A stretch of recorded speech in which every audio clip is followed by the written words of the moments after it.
4 দিনের রাষ্ট্রীয় সফরে মঙ্গলবার রাতে জাপানের উদ্দেশ্যে ঢাকা ছাড়ছেন অন্তর্বর্তীকালীন সরকারের প্রধান উপদেষ্টা মোহাম্মদ ইউনূস। সফরে জাপানের সঙ্গে 7টি সমঝোতা স্মারক স্বাক্ষরের পাশাপাশি বাজেট সহায়তা হিসেবে $1 বিলিয়ন সহায়তা চাইবে বাংলাদেশ।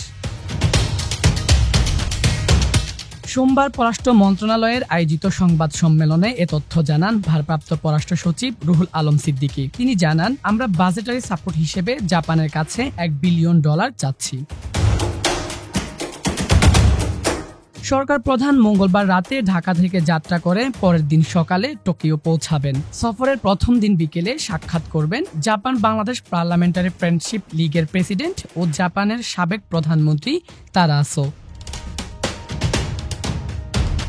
বুধবার তিনি অংশ নেবেন নিক্কেই ফোরামে। এছাড়া 29 মে টোকিওস্থ বাংলাদেশ দূতাবাসে আয়োজিত একটি মানব সম্পদ উন্নয়ন সেমিনারে অংশগ্রহণ করবেন মোহাম্মদ ইউনূস।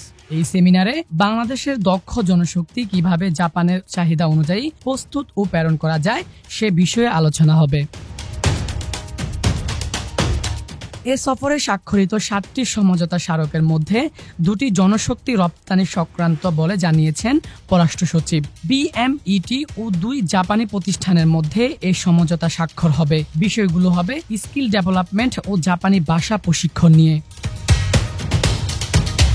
প্রধান উপদেষ্টা আগামী 1 জুন শনিবার সকালে টোকিও থেকে ঢাকার উদ্দেশ্যে যাত্রা করবেন এবং সিঙ্গাপুর হয়ে রাতে দেশে পৌঁছাবেন বলে জানিয়েছেন পররাষ্ট্র মন্ত্রণালয়। ফাহিমুল ইসলাম, ডেস্ক রিপোর্ট, বিডি আর্কাইভ।